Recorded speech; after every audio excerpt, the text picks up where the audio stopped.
Hello, this is Russell Dobular sitting in for Jimmy Dore, who is performing in El Paso, Texas on Friday. So if you happen to be in the El Paso area, catch the show.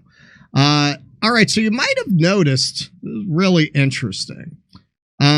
So after the WCK workers were killed by the IDF in an airstrike, in a very obviously intentional airstrike, there was all of a sudden the whole media pivoted all together, almost as if they were directed to do so, almost as if phone calls were made. Clearly. It was incredible. All of a sudden, all of these people who'd been shilling for Israel, not only since October, for decades, turned around, and Joe Scarborough screaming at their finance minister about sacks full of cash going into Gaza, being brought by the Qataris under Netanyahu's direction. Oh, yeah, Joe screamed Scarborough? at him, screamed at Because him. Biden was losing. Why was Netanyahu funding Hamas, a terrorist organization, screaming his head off? And okay, now, you know a directive came down from the top,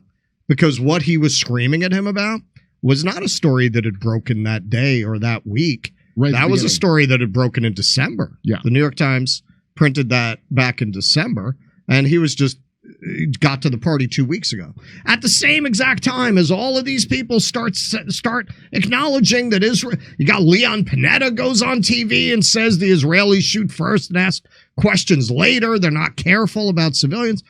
And then, as things started to escalate with Iran, and as much as we can read between the lines or tell or parse out from different news stories we've seen, Biden, or the Biden administration, Biden doesn't do anything, Jake Sullivan worked out a deal with Netanyahu that if the Israelis don't start World War III with Iran, they'll stand down on Rafah.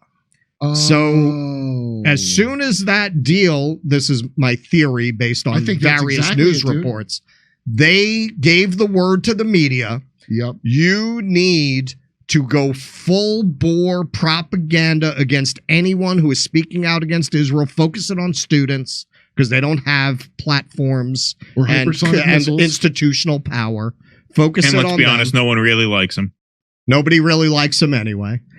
Focus it on them, because we got to get ready, because these images that are going to come out of Rafah are going to so clearly be sick and genocidal. We have to soften people up now. Basically, what the media is doing right now is a shock and awe campaign against the public to soften everybody up so that they already have defenses in place against any public outcry that is sure to come at the sight of even more horrific mass slaughter of women and children. So these people that you get news from, they don't do news. They're actors, they're operatives, they take orders and they follow them. And you could see that in this sudden shift. So here, Scott Galloway, this 2 weeks ago, Joe Scarborough screaming his head off about Netanyahu paying Hamas. All of a sudden, Scott Galloway defends Israel on his show with one of the craziest monologues you're going to hear in a crazy time. It's just Kid Rock's monologue. All right. One of my pet peeves seems to be one of your pet peeves, and that is, 2 million people have been killed in the Sudan civil war. I haven't seen a protest in NYU for that. Assad killed 500 Arabs. I didn't see colleges burned down. 500,000 Arabs killed by Assad. Saddam Hussein killed over 1 million Muslims in wars. I gassed them. I didn't see protests there. And yet your school is shut down right now because Israel is responding to the worst attack against Jews worldwide since the Holocaust. Help us sort through that. And we can debate that response. I don't know algebra, but I'm pretty good at the common denominators here, and why there's no common denominators in all of these. It's just that it's Jews defending their homeland. Because if you look at the numbers, even with American wars, they don't add up. Okay, fuckface.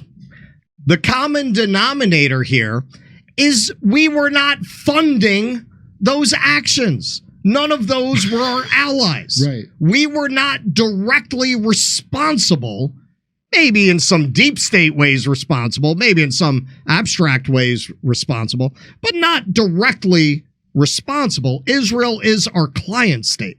We are paying for this. We are sending them millions of dollars. You are going to sit there and make the formulation that you can't see what the common denominator would be, and the common denominator is very clear. We were not paying for that. These were countries that we were had hostile relations with, that we did not have any particular influence with. You don't remember Iraqi AIPAC? Saddam paying Joe Scarborough to defend Saddam's bullshit. Yeah, and number two, no colleges are being burned down now. Of course not. NYU is not being burned down. Number two. And number three, you see Mika tries to sneak in there. Yeah, we can debate their response, but Right. well, you were doing their response 2 weeks ago. You were doing that. You had panelists on your show saying we need to stop weapon sales and then sanction Israel. Now, you guys didn't say that, but you guys grilled. I forget who he was. It was some Israeli official that they were grilling about why Netanyahu, was sending the suitcases to fund you, right? So, Yeah, like, he was I think, their finance minister. Oh, okay. Was he that high up? I didn't know. Yeah. But yeah, that makes sense. But yeah, so like you were willing to actually take a side in that debate. It seems just 2 weeks ago. So what happened? What happened? Something obviously happened. Yeah, they got a call. Yeah. They all know what they're doing. None of these people are dumb. That's it. Well, we're going to see as we go on in this segment, some information has leaked specifically about MSNBC. So let's go on. Well, first off, good to be with you, and I especially appreciate your leadership on this issue. I'll give you some more numbers. 2,200 American servicemen killed at Pearl Harbor. We go on to kill 3.5 million Japanese, including 100,000 in one night. 2,800 Americans in 9/11. We go on to kill 400,000 people in Afghanistan and Iraq. We weren't accused of genocide. We weren't. Maybe we should have been. We weren't.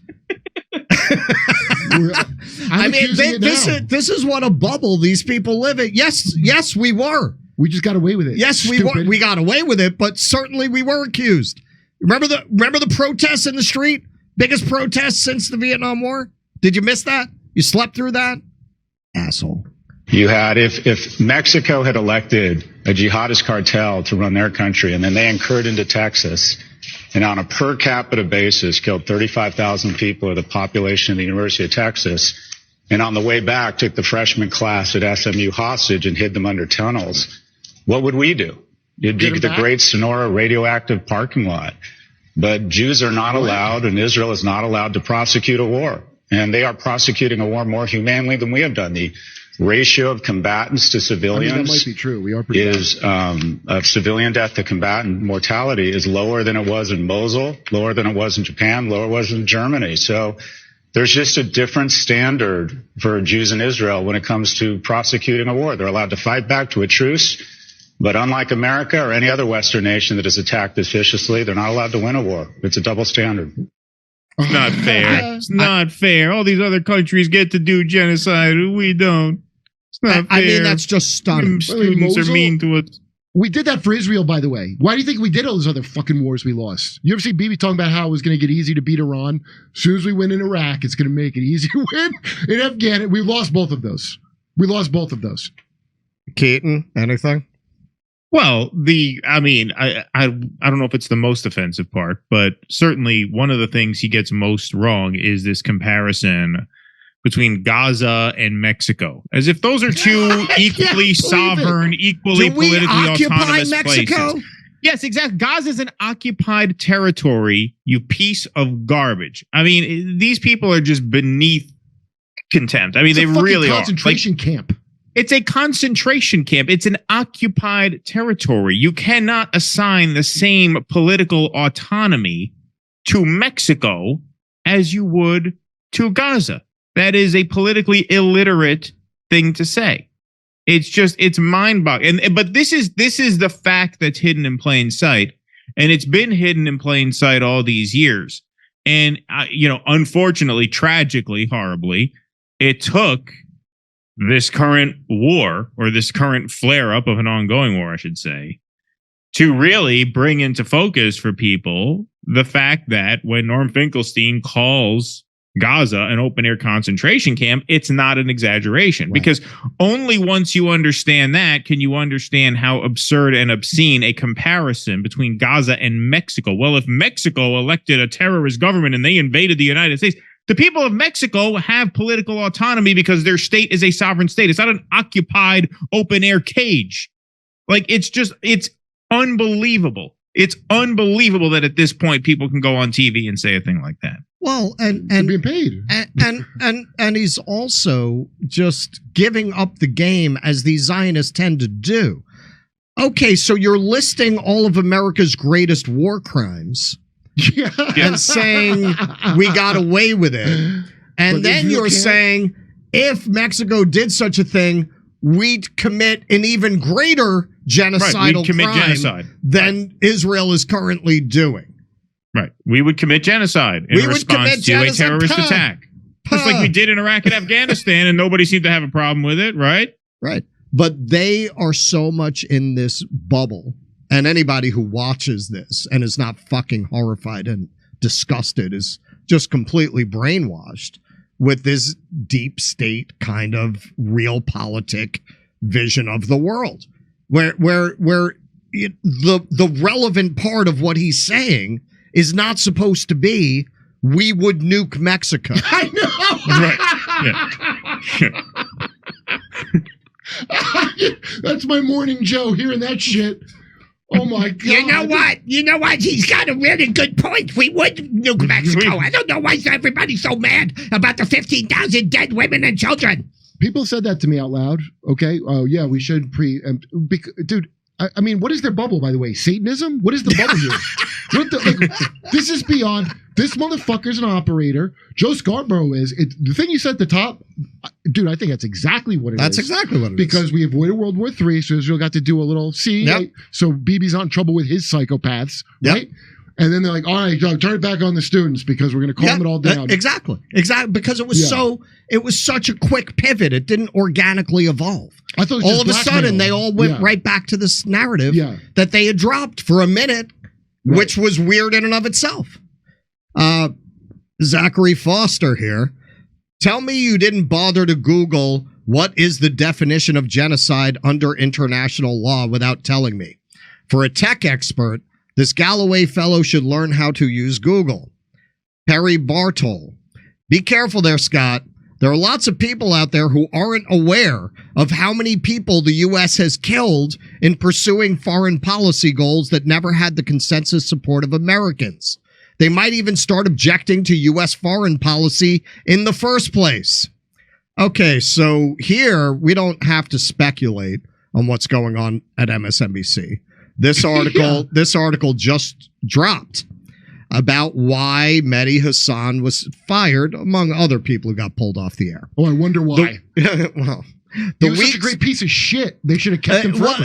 But you know what? These fucking goons are so horrible that they make Mehdi Hasan the hero of the story. The weeks following the Hamas attack on October 7th were a tense and surreal time at MSNBC. On October 9th, the Monday after a weekend of breaking news coverage, Jonathan Greenblatt, the head of the Anti-Defamation League, appeared on Morning Joe. I love this show, he said, and I love this network, but I've got to ask, who is writing the scripts? Hamas? His vague criticism appeared directed at the three Muslim anchors who had worked that weekend. Ali Veshi, Ayman, how do you say this name? Moyeldin? I don't watch MSNBC anymore. Moyeldin? I don't know. Yeah, that sounds right. Okay.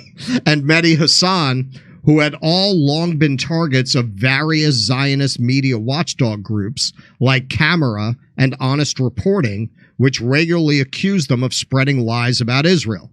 In 2014, Moyeldin had been working as an NBC News correspondent when he was abruptly pulled out of Gaza after reporting on an Israeli attack that killed 4 boys playing soccer on a beach, only to be reinstated after a social media outcry.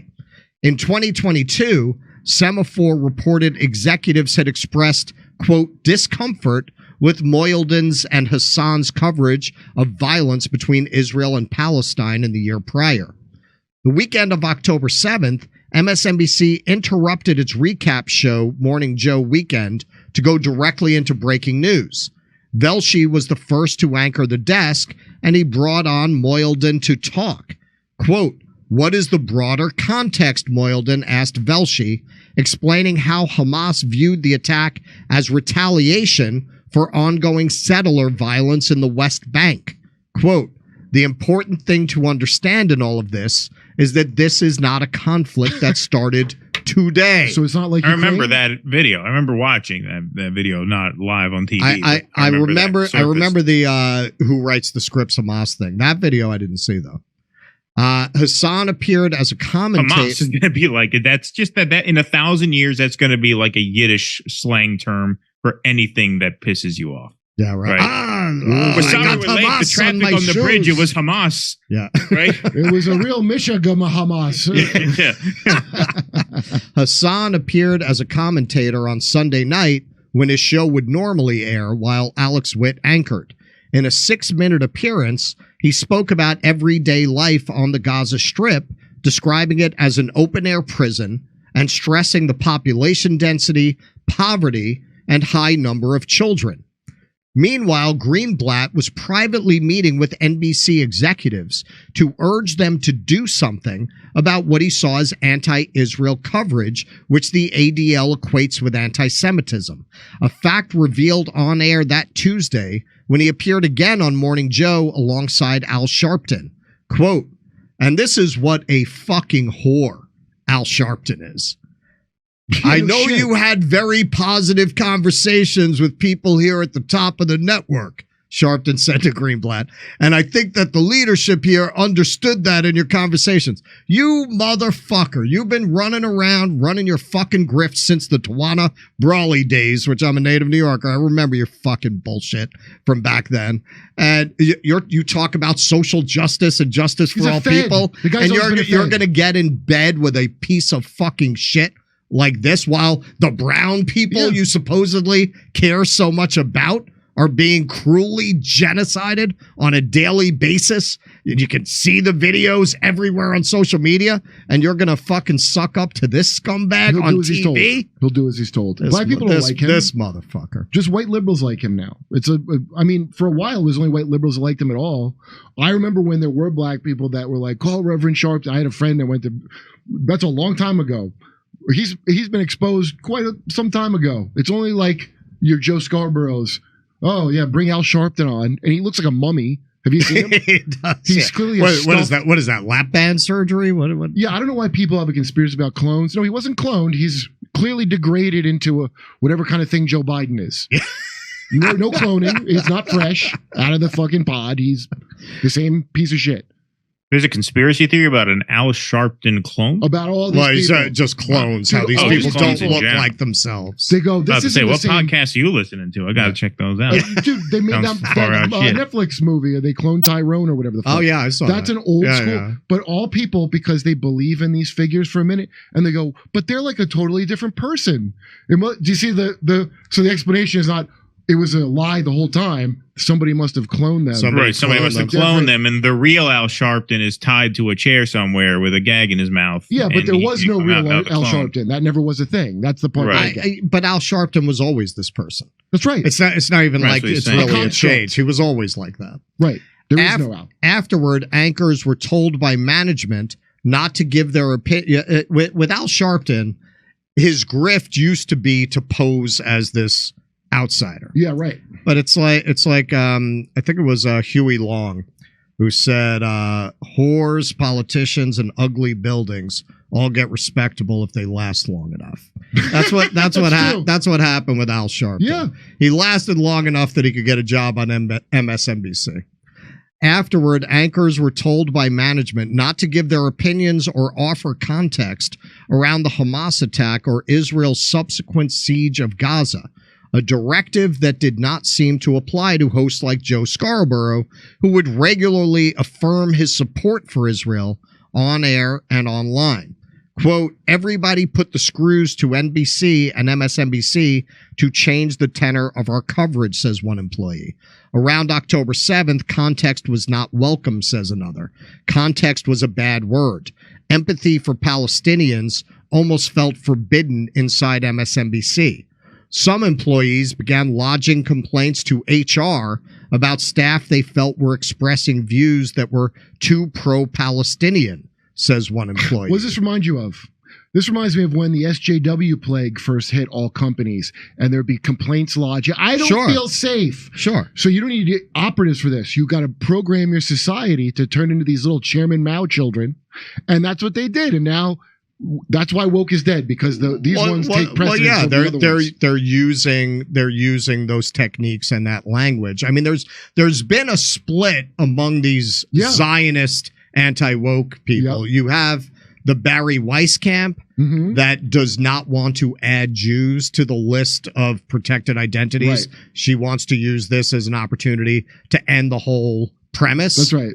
And then you have others who want Jews added to the list. Yeah, John of Stewart's protected like, we categories. should be together. Right.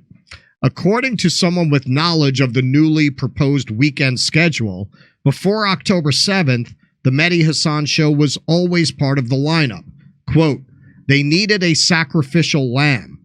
There was remarkable pressure on MSNBC to say, we've done something, they say, referring to compounding pressure both inside and outside the company. They needed to show that someone lost something of value because of the Israel-Gaza stuff. You get the most bang for your buck by getting rid of him. I mean, he's probably annoying. I would say he probably is his book, a pretty annoying guy. He wrote a book called How to Win Any, except one, obviously. But he fucking made the book. What kind of piece of shit would write a book like that? Not a thing of like that's why I hate these debate kind of things, because if we're having a debate and you're right, I'll go, oh, thanks, I didn't know that you were right. Like, I'm not trying to win for an audience. I want to know things. I think for certain people, people, particularly people of Muslim descent, non-white people of Muslim descent, you have seen certain people like Mehdi Hassan who would sell out their mother for a nickel, or so you would think. This is, if you've ever read or seen the film adaptation of V is for vengeance.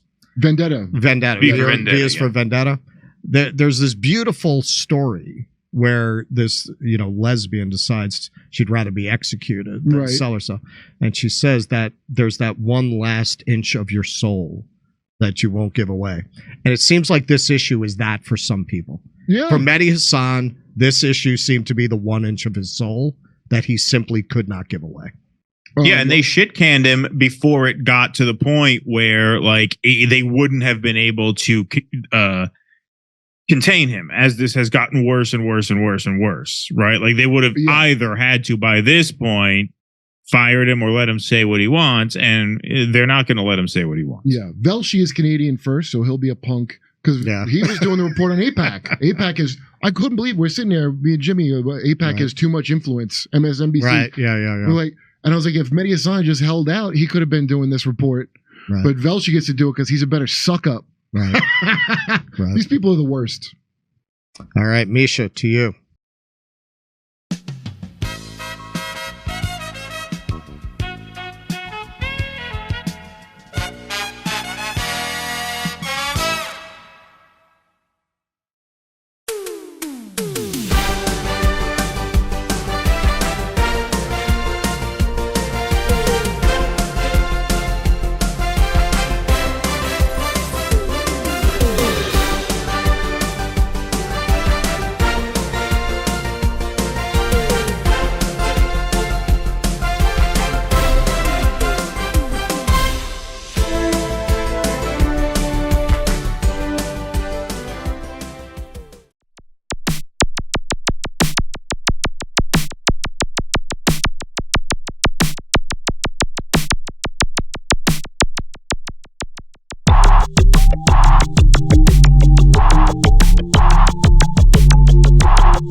Hey, get this. So we all know that the mainstream news media is not reliable. How can you trust them when they've never told you the truth about Russiagate, Ukraine, COVID, lockdowns, anything?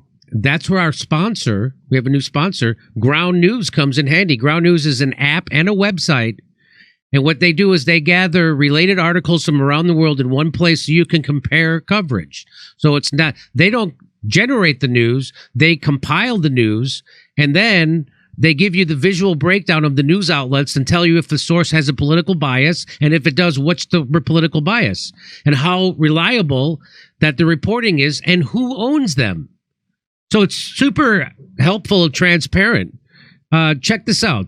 So like if you search Russia-Ukraine, search Russia-Ukraine war, and you'll see how it's covered. Here we see 111 total news sources. 18 of them are left-leaning. 9 are right-leaning, and 27 of them are centrist. The bias distribution is 50% center, and it even shows their logos along with their factuality and ownership.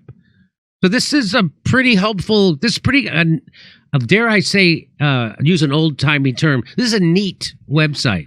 So this is a good way to do your own research. So you get there, you see that they help you by seeing what the bias is, by who owns these news outlets, but they compiles all different kinds of sources around one news story. So it gets you access to independent and international perspectives, not just nationalist sources with the same political agenda. It helps you find the discrepancies in how certain topics are covered and shows you how corporate agendas can influence the news you read. Sounds a lot like this show. Sounds like this website does what this show does. Sounds nice. So if you want to see it for yourself, go to ground.news/JD. Ground.news/JD. Use the link below, and we're going to get you 40% off unlimited access. Go to ground.news/JD, and we're going to get you 40% off unlimited access. Think critically about the news you consume.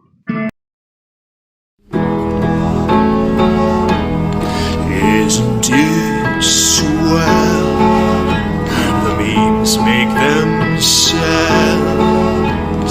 They found a rabbi hole, tunnels and all. There's Jews in the walls. Isn't it bliss? The rabbinical grace soiling the mattresses. Well, let me tell you.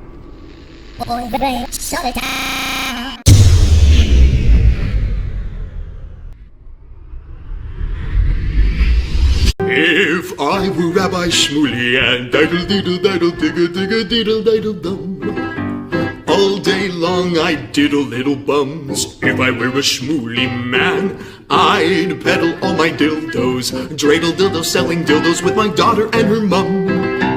If I were a Jewish Shmuley man, I'd be digging with a dildo in my bum. I'd wear a grotesque nose and go grab some goyim right on the nipple with a pinch. A Shabbos lap dance brace for the youngest mensch.